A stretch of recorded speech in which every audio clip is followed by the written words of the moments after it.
Welcome to Engineering Disasters 3 on Modern Marvels. In 1954, the U.S. government was carefully monitoring a disturbing buildup of Soviet military might. In the days before the intercontinental ballistic missile, long-range Soviet bombers had America in their crosshairs. American fighter jets were an effective countermeasure, but their radar range was only 15 miles. Therefore, the U.S. military set up a radar early warning system to detect any aircraft that entered American airspace. At the farthest reaches of the defensive line were RC-121 reconnaissance aircraft. Next were radar-equipped seagoing vessels called picket ships. Any report of enemy contact was to be radioed to the next planned link in the defensive chain, a group of 5 offshore radar installations. These artificial islands were called Texas Towers because of their design similarities to oil rigs off the coast of Texas. Of the planned quintet, 3 towers were built from 1957 until 1960.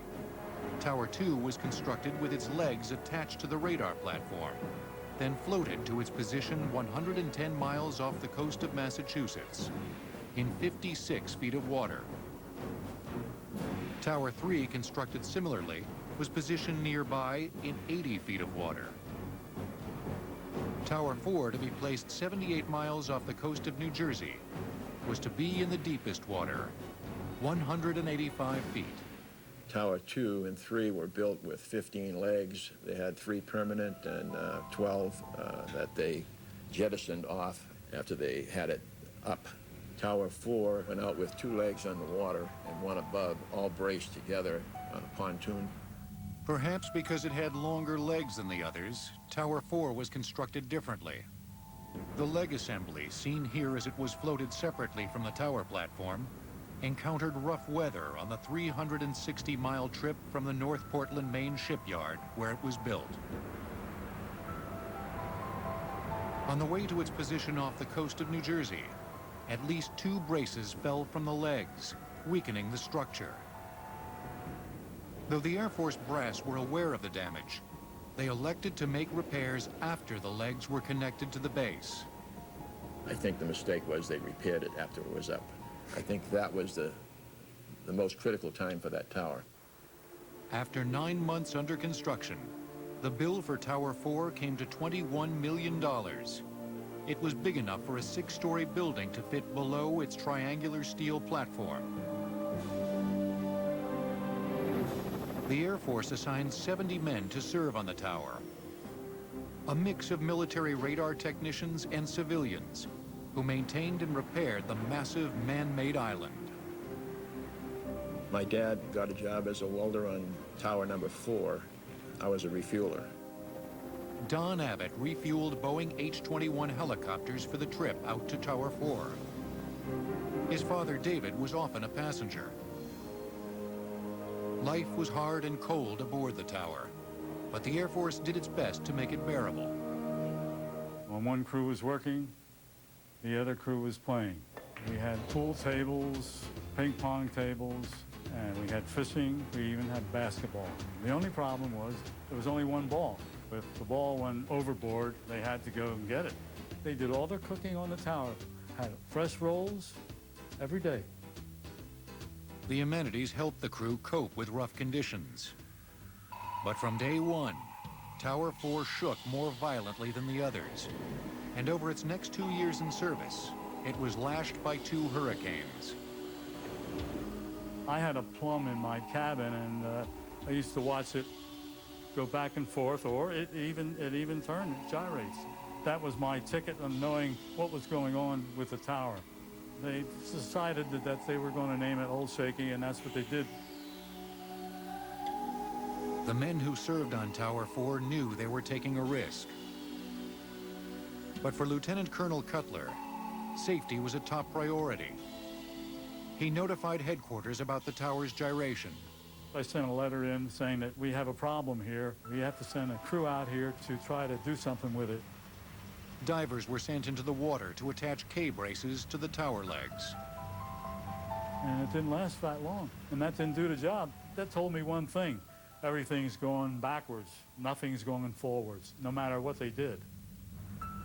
By spring of 1960, Lieutenant Colonel Cutler completed his one-year tour of duty on the tower. He was relieved by a career Navy man, Captain Gordon Phelan. By fall of 1960, the shaking was so severe that most of the men serving on Tower 4 were evacuated, leaving a skeleton crew of 14 servicemen and 14 civilian repairmen. On the evening of January 14, 1961, a severe storm closed in on the tower. By dawn, 55-mile-per-hour winds were beating the ocean into a frenzy. That day, Mrs. Phelan, Gordon's wife, had spoken to her husband twice, once around 1 o'clock and the second time at 6 o'clock.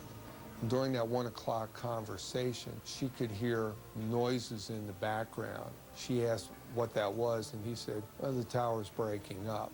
In a macabre type of humor, there was a lot of metal banging against metal. One of the support beams on the leg had broken loose and was just literally swinging back and forth against the leg. As the storm continued to mount its assault, official indecision reigned. In the Air Force chain of command, no one was certain who had the authority to abandon a tower so critical to America's national defense. By 4 p.m., Captain Phelan took matters into his own hands and called for helicopters to evacuate Tower 4. Seas were so high, no rescue ship could dare approach.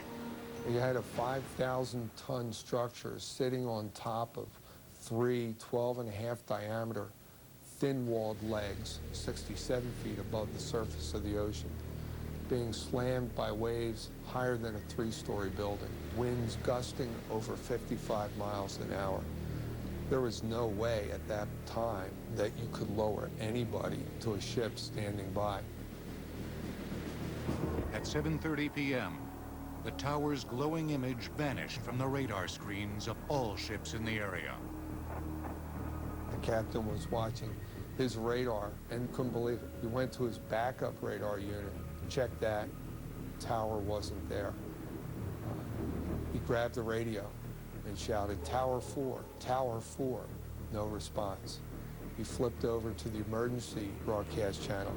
Again, he cried, "Tower 4, Tower 4." Nothing but static came back. At 8 p.m., rescue workers reached the site.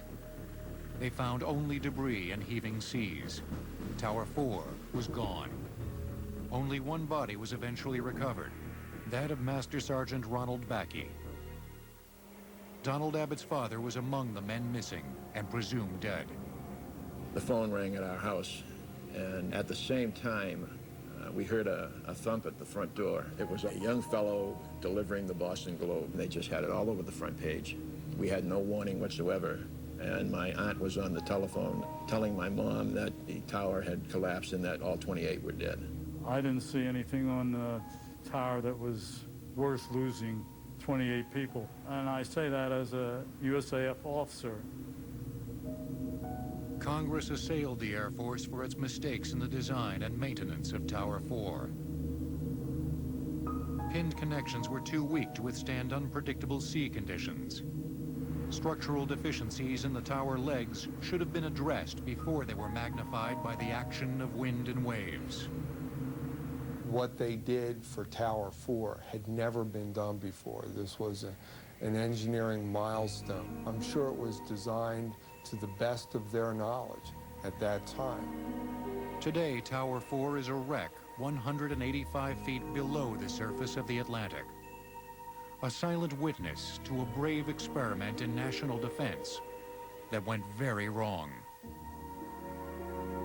On July 14, 1999, divers placed a plaque on Tower 4, honoring the 28 men who gave their lives serving on an artificial island at sea. Next, a triumphant Soviet space mission has an unexpected ending. The last Texas tower was dismantled in 1963, made obsolete by AWACS, the Airborne Warning and Control System. Engineering Disasters 3 will return on Modern Marvels. Tonight on the History Channel,